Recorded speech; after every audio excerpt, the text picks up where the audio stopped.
जापानको एउटा सानो सहरमा बस्ने 10 वर्षे बालक ओकायोलाई जुडो सिक्ने ठूलो इच्छा थियो, तर बाल्यकालमा भएको एउटा दुर्घटनाका कारण उसको बायाँ हात काटिएको थियो। त्यसैले उसका आमाबुबाले उसलाई जुडो सिक्न अनुमति दिँदैनथे। तर ऊ बिस्तारै ठूलो हुँदै गइरहेको थियो र उसको जिद्दी पनि दिन प्रतिदिन बढ्दै गइरहेको थियो। अन्ततः आमाबुबाले हार माने र ओकायोलाई नजिकैको सहरमा रहेको एक प्रसिद्ध मार्शल आर्ट गुरु कहाँ भर्ना गराए। गुरुजीले जब ओकायोलाई देखे, उनलाई अचम्म लाग्यो कि बायाँ हात नभएको यो केटाले जुडो किन सिक्न चाहन्छ। गुरुले सोधे, तिम्रो त बायाँ हात नै छैन, तिमी अरू केटाहरूसँग कसरी प्रतिस्पर्धा गर्नेछौ?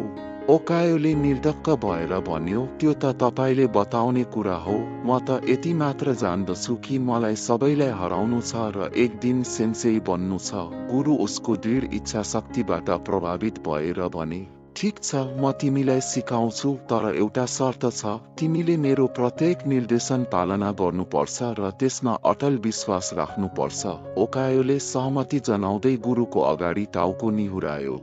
गुरुले धेरै विद्यार्थीहरूलाई जुडो सिकाउन थाले र ओकायो पनि अरू जस्तै अभ्यास गर्न थाल्यो। तर केही दिनपछि उसले देख्यो कि गुरु अरूलाई नयाँ नयाँ दाउपेच सिकाइरहेका छन्, तर ऊ भने अझै पनि सुरुमा सिकेको एउटै किकको अभ्यास गर्दैछ। अन्ततः उसले सोध्यो, गुरुजी, अरूलाई नयाँ नयाँ कुरा सिकाइरहनु भएको छ, तर म भने एउटै किक मात्रै अभ्यास गरिरहेको छु, के मलाई अरू कुरा सिक्नु पर्दैन? गुरुजीले शान्त स्वरमा भने, तिमीलाई यही एउटै किकमा निपुण हुनु नै पर्याप्त छ र उनी अगाडि बढे।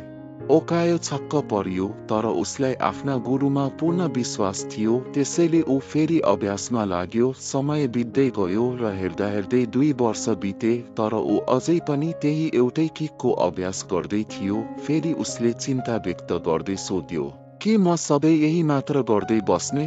अरू सबै नयाँ नयाँ सिक्दैछन्। गुरुजीले फेरि भने, यदि तिमीलाई ममाथि विश्वास छ भने अभ्यास जारी राख। ओकायोले बिना कुनै प्रश्न सोधी गुरुको आज्ञा मानेर थप 6 वर्षसम्म त्यही एउटै किकको अभ्यास गरिरह्यो। यसरी 8 वर्ष बितेपछि एक दिन गुरुजीले सबै शिष्यलाई बोलाएर भने, अब प्रतिस्पर्धाबाट सबैभन्दा उत्कृष्ट शिष्य चयन गरिनेछ र विजेतालाई सेन्सेईको उपाधि दिइनेछ। प्रतिस्पर्धा सुरु भयो।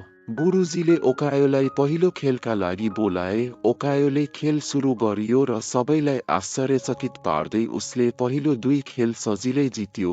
तेस्रो खेल अलि कठिन थियो, तर केही क्षणको अवसर पाउँदा उसले आफ्नो अचूक किक प्रहार गर्यो र खेल जित्यो। अब फाइनल खेल बाँकी थियो, जहाँ उसको विपक्षी निकै शक्तिशाली र अनुभवी थियो। हेर्दा लाग्थ्यो ओकायो टिक्न सक्दैन।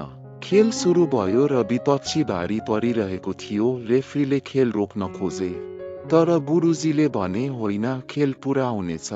खेल फेरि सुरु भयो। विपक्षी अत्यन्त आत्मविश्वासी थियो र ओकायोलाई कमजोर ठान्दै थियो। यही घमण्डमा उसले आफ्नो गार्ड छोडिदियो र यही मौका पर्खिरहेको ओकायोले आफ्नो 8 वर्षको अभ्यासलाई एकैचोटि प्रयोग गर्दै सटिक किक प्रहार गर्यो। विपक्षी जमिनमा ढल्यो र बेहोस भयो र त्यससँगै ओकायो विजेता घोषित भयो। खेलपछि ओकायोले गुरुजीलाई सोध्यो, सेन्सेई, मैले एउटा मात्र चाल सिकेर यो प्रतियोगिता कसरी जिते? गुरुजी मुस्कुराउँदै भने, तिमी 2 कारणले जित्यौ। पहिलो, तिमीले एक कठिन चालमा पूर्ण निपुणता हासिल गर्यौ र दोस्रो, यसबाट बस्ने एउटै उपाय हुन्छ, विपक्षीको बायाँ हात समात्नु, तर तिम्रो बायाँ हात नै छैन।